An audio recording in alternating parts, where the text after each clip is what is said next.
morning mga partners. Ito po si Ma'am Eriqueta. Meron po siyang testimony po no about using Alcarat.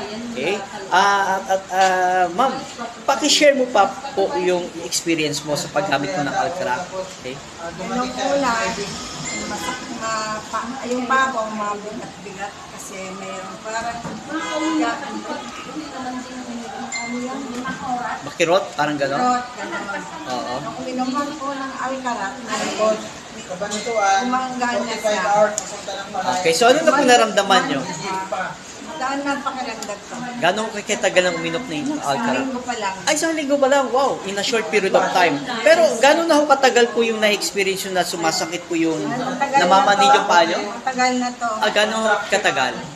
Siguro 5 taon na yun. Ganun po. Wow. So, ano po masabi niyo po? Pasalamat po tayo. Kay Lord. Salamat ako sa Diyos dahil Amen. nakatakto ako ng Alcarat. Yun. So, yan po. Ma'am, thank you for sharing, no? So, another, ano naman po, testimony, live testimony na kung saan gumamit po ng Alcarat. It's a gift of nature, no? Na talagang satisfied po si Ma'am Eriqueta. So, salamat po. God bless po. Okay, thanks.